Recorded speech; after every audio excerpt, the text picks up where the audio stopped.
그때에 세례 요한이 이르러 유대 광야에서 전파하여 말하되 회개하라 천국이 가까이 왔느니라 하였으니 그는 선지자 이사야를 통하여 말씀하신 자라. 일러스되 광야에 외치는 자의 소리가 있어 이르되 너희는 주의 길을 준비하라 그가 오실 길을 곧게 하라 하였느니라.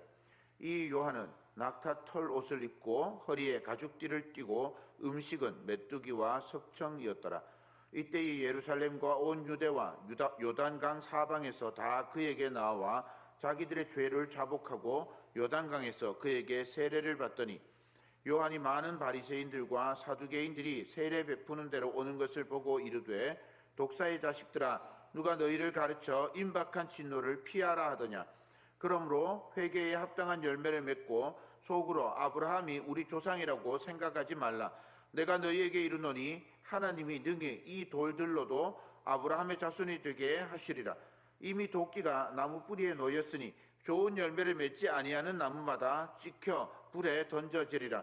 나는 너희로 회개하게 하기 위하여 물로 세례를 베풀거니와 내 뒤에 오시는 이는 나보다 능력이 많으시니 나는 그의 신을 들기도 감당하지 못하겠노라. 그는 성령과 불로 너희에게 세례를 베푸실 것이요 손에 키를 들고 자기의 타작 마당을 정하게 하사 알곡은 모아 곳간에 들이고 쭉정이는 꺼지지 않는 불에 태우시리라. 아멘. 지난 한 주간 추운데 어떻게 지내셨습니까? 편찮으신 분도 있었고 또 좋은 일 있었던 분도 있었고 김장하느라고 고생하신 분도 있었고 여러 많은 일들이 있었을 것 같습니다. 그 모든 일들을 우리 마음에 품고 주님 앞에 나왔습니다. 기도의 제목들을 가지고 나오신 분도 있고 또 하나님께 행복한 마음을 감사하며 아뢰기 위해 나온 분도 있고 마음의 아픔과 슬픔을 주님 앞에 올리기 위해서 나오신 분도 있을 겁니다. 오늘 예배하는 중에 우리 하나님의 응답이 우리 하나님의 축복이 함께하기를 소망합니다. 대림절 두 번째 주일입니다. 예수님의 오심을 기억하고 또 축하하는 절기이면서 동시에 다시 오실 예수님을 기다리는 절기입니다. 대림절은 낙심하지 않고 소망 가운데 기다리는 절기라고 할 수 있습니다. 예수님을 기다리지만 동시에 예수님이 이 땅에 오셔서 우리의 모든 죄를 사해 주시고 구원해 주시는 그 은혜를 기다리는 절기이기도 합니다. 아담과 하와가 에덴 동산에서 선악과를 먹은 이후로 인간은 예외 없이 죄인이 되었습니다. 모든 인간은 죄를 범하였기에 스스로 구원할 수 없는 깊은 수렁에 빠져버리고 말았습니다. 이 수렁에서 벗어날 방법이 없습니다. 아무리 잘 살아도, 아무리 선행을 베풀며 살아도, 아무리 권력이 있고 재주가 있고 돈이 있고 무엇이 있어도 이 죄의 수렁에서 벗어날 수가 없습니다. 모든 인간은 그렇게 깊은 수렁에 빠져 죽게 되었습니다. 예수 그리스도께서 오심은 바로 이 자리입니다. 예수님께서 육신을 입고 이 땅에 오시고 스스로 구원할 수 없는 깊은 수렁에 빠져 죽음을 기다리는 인생을 위해서 예수님께서 직접 그 수렁에 뛰어드시고 당신의 생명으로 우리를 구원해 주셨습니다. 예수님의 탄생을 기다리는 성탄은 바로 이 땅에 오신 예수님을 우리 구주로 영접하는 시간입니다. 죽을 수밖에 없는 인생을 살리기 위해 이 땅에 오신 예수님을 기다리는 시간이 대림절입니다. 누가 그러면 이 구원의 은총, 이 죄의 수렁에서 벗어날 수 있는 은혜를 받을 수 있을까요? 예수님을 구주로 믿고 기다리는 사람이 구원의 은총을 누릴 수 있다고 말씀드렸습니다. 여기에는 반드시 회개의 결단이 요구됩니다. 회개의 결단이 있어야 합니다. 베드로가 성령 강림 후에 이렇게 선포합니다. 사도행전 3장 19절입니다. 그러므로 너희가 회개하고 돌이켜 너희 죄 없이함을 받으라. 이같이 하면 새롭게 되는 날이 너희 주 앞에서부터 이를 것이요라고 말씀했습니다. 우리가 주님을 만날 수 있는 길은 회개하고 우리 삶을 돌이켜 주님의 마음에 합한, 주님의 마음에 맞는 그런 삶을 살아야 합니다. 예수님께서 공생의 사역을 시작하면서 똑같이 회개하라, 천국이 가까이 왔느니라 선포하셨습니다. 예수님이나 사도들이나 한결같이 회개를 강조하고 있습니다. 예수님께서 이 땅에 오신 목적, 십자가에 당신을 내어두신 목적이 회개하고 구원을 얻게 하는 것입니다. 사랑하는 여러분, 대림절을 맞아서 예수님께서 이 땅에 오신 이유를 깊이 묵상하고 우리 삶이 예수님의 마음에 맞는지, 예수님께서 기뻐하는 삶을 살고 있는지 살펴보면서 혹시라도 우리가 우리의 욕심이나 어리석음으로 인해서 그릇된 길을 가고 있다면 회개하고 돌이킬 기회가 되기를 소망합니다. 대림절을 보내면서 회개에 관련해서 잊지 말아야 할 사람이 세례 요한입니다. 누가복음은 세례 요한이 제사장 사가랴 그리고 엘리사벳 사이에서 태어났다고 기록하고 있습니다. 그들을 이렇게 소개합니다. 누가복음 1장 6절입니다. 이 두 사람이 하나님 앞에 의인이니 주의 모든 계명과 규례대로 흠이 없이 행하더라. 하나님 앞에 의인으로 또 경건하게 살았는데 이 부부에게 아들이 없습니다. 예수님 시대, 이 고대에는 아들이 없다라고 하는 것은요, 하나님의 사랑을 받지 못하는 인생이라고 취급받았어요. 예수님 시대에 아들이 없는 건 아주 끔찍한 일이었습니다. 그런데 엘리사벳에게 하나님의 천사가 나타나서 아들이 태어날 것을 알려줍니다. 이 놀라운 잉태 고지는 구약의 엘가나와 그의 아내 한나를 떠올리게 합니다. 한나도 똑같이 태의 문이 닫혔습니다. 하나님께 간절히 기도할 때에 하나님의 긍휼하심으로 한나가 사무엘을 얻게 됩니다. 똑같이 사가랴와 엘리사벳 부부가 세례 요한을 낳았습니다.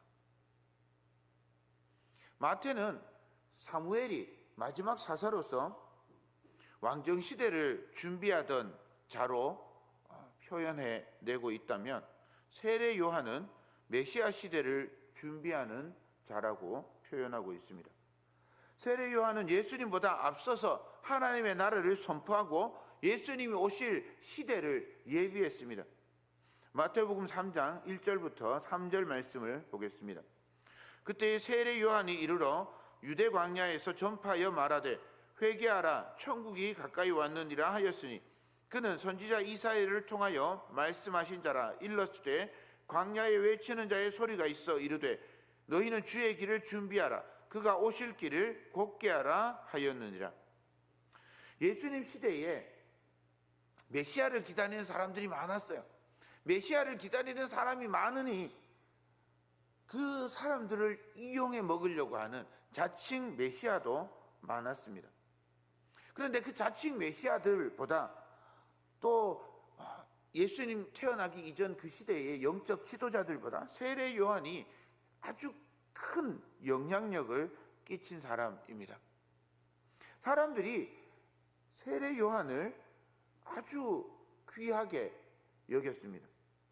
그는 광야에 살면서 회개해라 천국이 가까이 왔다 광야에서 선포했는데 아무도 없는 광야 빈들에 나무 조금 나머지는 모래와 돌멩이 이런 것만 잔뜩 있는데 거기에다 대놓고 회개하라 천국이 가까이 왔느니라 선포했는데 많은 사람들이 세례 요한의 그 말을 들으려고 광야로 나왔습니다. 4절을 보겠습니다. 이 요한은 낙타 털 옷을 입고 허리에 가죽띠를 띠고 음식은 메뚜기와 석청이었더라. 당시 사람들이 세례 요한을 보면 엘리야를 떠올릴 겁니다. 열왕기하 1장 8절에는 엘리야의 복장을 이렇게 설명해 주고 있습니다. 그들이 그에게 대답하되 그는 털이 많은 사람인데 허리에 가죽띠를 띠었더이다 하니 왕이 이르되 그는 디셉 사람 엘리야로다. 다른 말이 필요 없어요. 그냥 털이 많은 사람, 허리에 가죽띠를 띠었다, 이 말 한마디만 듣고 아, 디셉 사람 엘리야구나 라고 사람들이 다 생각하는 거죠. 털이 많은 사람이라고 하는 게 이 열왕기하 1장 8절 밑에 해설을 보면 털옷 입은 사람으로 번역할 수도 있다라고 기록하고 있습니다. 털이 많든지 털옷을 입든지 이 말만으로 엘리야인 줄 알 수 있을 정도로 엘리야는 그 시대에 아주 특별한 복장을 하고 있었다는 말입니다. 마태는 세례 요한이 엘리야를 연상케 하는 복장으로 광야에서 살았다고 전해주고 있습니다. 유대인들은 왜 엘리야를 기다릴까요? 메시아를 기다려야 되잖아요. 그게 맞잖아요. 유대인들은 메시아가 오기를 기다려야 되는데 메시아가 아니라 엘리야를 기다리고 있는 겁니다. 말라기 4장 5절을 보겠습니다. 보라, 여호와의 크고 두려운 날이 이르기 전에 내가 선지자 엘리야를 너희에게 보내리니 그랬어요. 이 말이 왜 나왔는가 하면 열왕기하 2장에 보면 엘리야가 죽지 않고 하늘로 올라갔어요. 뭐 타고 올라갔죠? 뭐 타고 올라갔죠? 병거 타고, 회오리 바람 타고 하늘로 올라갔습니다.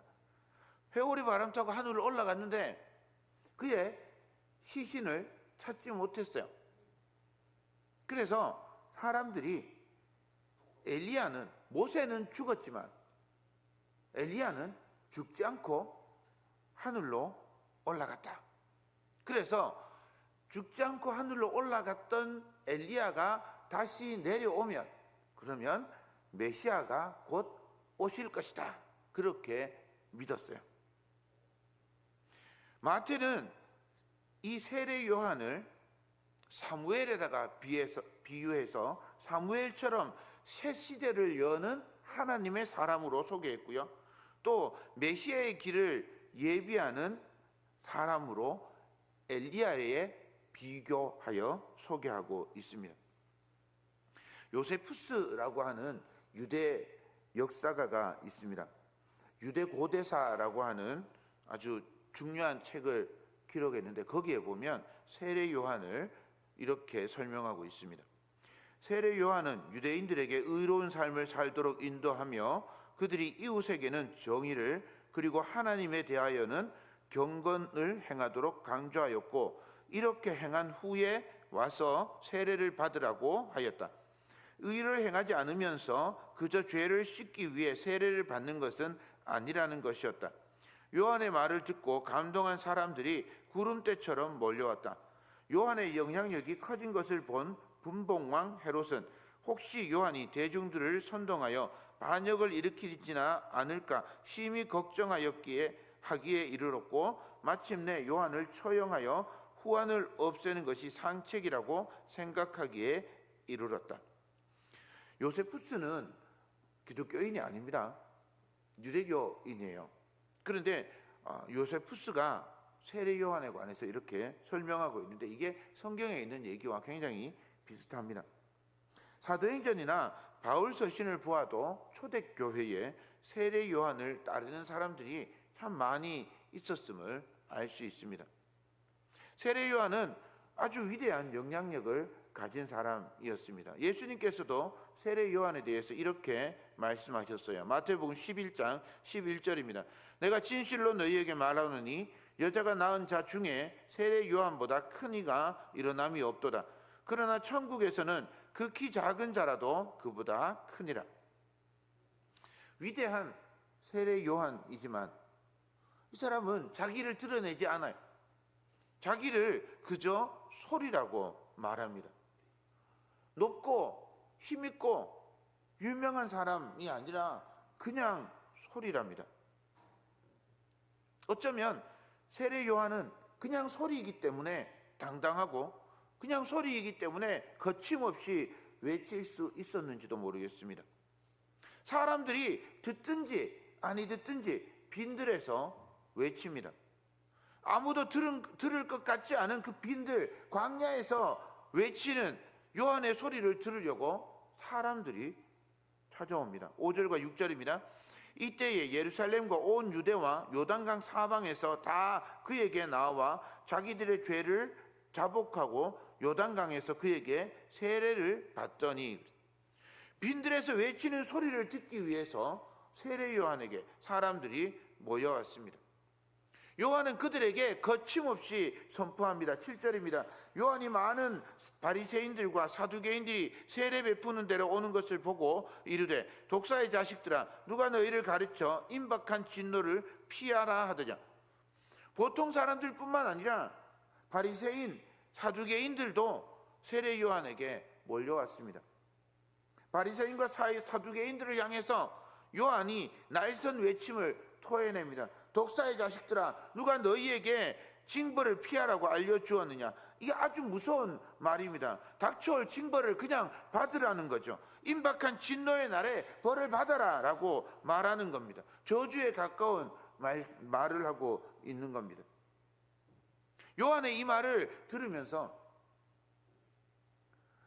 시가 하나 떠올랐습니다. 김수영 시인의 폭포라는 시입니다.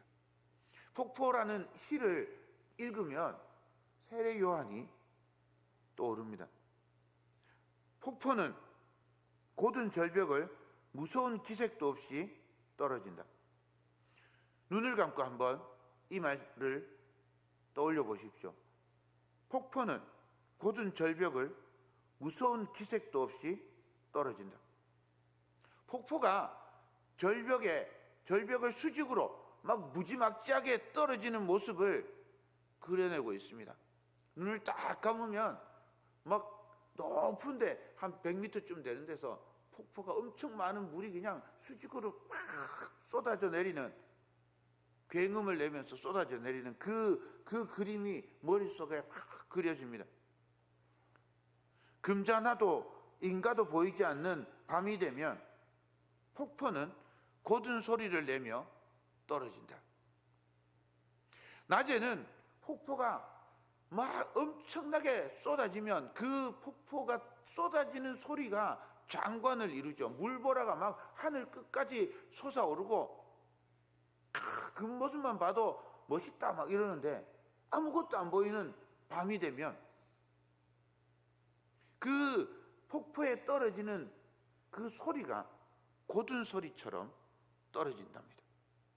밤이 되면 모습은 안 보이니까 소리만 들리는데 그 소리만 들어도 그 소리가 고든 소리랍니다. 고든 소리는 소리이다. 고든 소리는 고든 소리를 부른다. 고든 절벽에서 곧게 떨어지는 고든 폭포의 그 고든 소리를 보고 듣는 사람은 나태한 정신이 확 뒤집어지는, 그래서 폭포를 따라서 고든 삶을 살아야 되겠다라고 은연중에 다짐하게 된다는 그런 시입니다. 세례 요한의 소리는 빈들에서 외치는 소리, 아무도 보지 않고 듣지도 않지만 그 소리를 보고 듣기 위해 사람들이 찾아옵니다. 세례 요한의 그 올곧은 소리는 마치 고든 절벽에서 떨어지는 폭포의 고든 소리 같습니다. 그 고든 소리를 들으면서 세례 요한을 찾아온 사람들이 세례 요한처럼 곧게 살아가게 되는 겁니다. 세례 요한의 선포는 거침도 없고 막힘도 없이 그렇게 아니라고, 자기 삶에 그냥 만족해서 그냥 좋은 게 좋은 거야 라고 지나가는 사람들에게 일침을 가하는 그런 소리였습니다. 그저 저주와 멸망의 선포가 아닌 겁니다. 8절과 9절 말씀을 읽겠습니다. 그러므로 회개에 합당한 열매를 맺고 속으로 아브라함이 우리 조상이라고 생각하지 말라. 내가 너희에게 이르노니 하나님이 능히 이 돌들로도 아브라함의 자손이 되게 하시리라.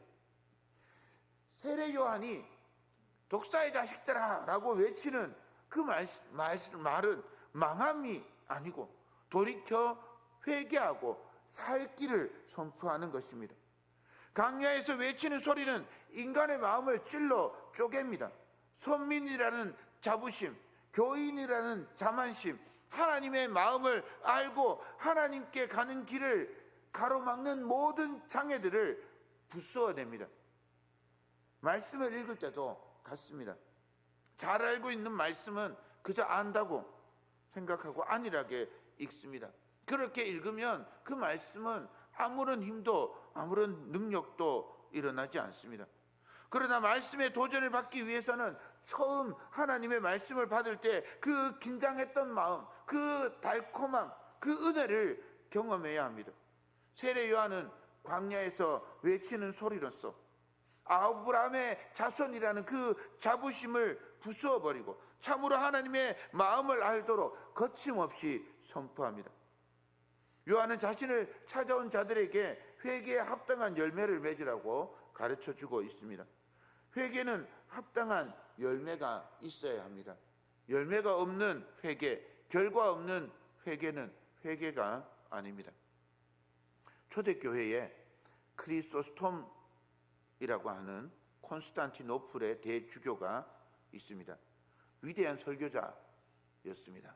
별명이 황금의 입이랍니다. 황제의 부인 이름이 유독시아입니다. 성이 유씨, 이름이 독시아. 유독시아라는 황후가 불의를 저질렀어요. 이 크리스토스톰이 편지를 보내가지고 그 황후를 막 책망합니다. 만약 하나님께서 당신에게 황후의 권세를 주었다면 그것은 정의를 세우라고 주었을 겁니다. 인간은 흙과 죄, 풀과 먼지에 불과하고 인생 또한 그림자와 연기, 그리고 한바탕 꿈에 지나지 않듯이 황제도 그러합니다. 그러니 이제 절망에 빠진 이들에게 더 이상 고통과 불행을 지우지 마십시오. 당신은 포도밭과 무화과밭, 기름과 돈, 그리고 권력을 가지고 무덤에 내려갈 수 있을 거라고 생각하십니까? 황후를 향해서 막 이렇게 독설을 내뱉었어요. 황후가 이 말을 듣고 회개하면 참 좋겠는데 회개하지 않아요. 그리고는 크리소스톰을 저 소아시아 북쪽의 외진 곳으로, 외딴 곳으로 귀향을 보냈어요. 그럼에도 그의 단호함은, 올거둠은 변하지 않았습니다. 크리소스톰이 성도에게 5가지 회개의 법이 있다고 가르쳐 주었습니다. 우리에게도 이 회개에 관해서 도움을 주는 그런 가르침입니다. 첫 번째, 회개는 자기 죄에 대한 정죄 선언입니다. 죄를 죄로 시인하고 인정해야 합니다. 겉으로 말로 인정하는 게 아니고 우리 마음의 심정에서부터 내가 지금 하고 있는 일이, 내가 저지른 일이 죄라고 선언하고 시인하는 겁니다. 그럴 때 은혜의 빛이, 은총의, 용서의 은총이 부어질 것입니다. 두 번째로, 회개는 다른 사람의 잘못을 잊는 것입니다. 내 잘못만 회개하고 내가 잘못한 것만 없이 하고 하나님께 은혜를 받으면 그걸로 족한 게 아니라 다른 사람의 잘못을 잊어버려 주는 겁니다.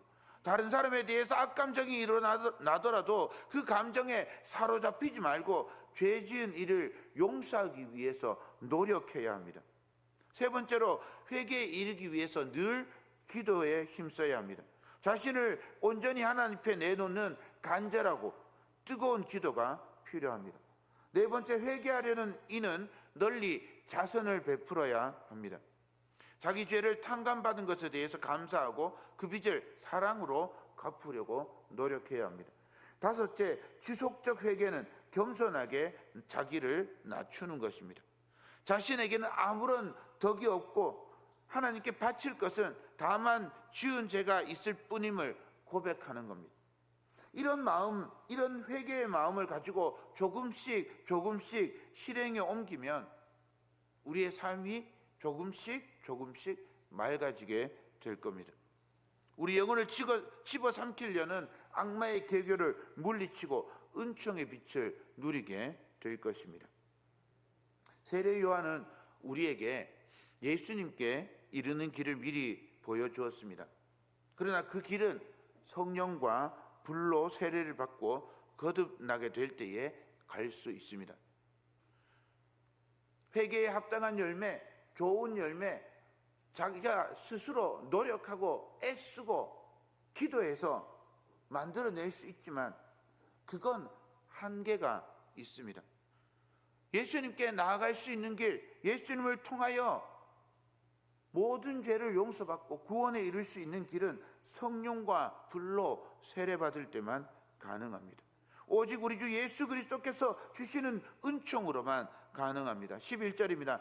나는 너희로 회개하게 하기 위하여 물로 세례를 베풀거니와 내 뒤에 오시는 이는 나보다 능력이 많으시니 나는 그의 신을 들기도 감당하지 못하겠노라.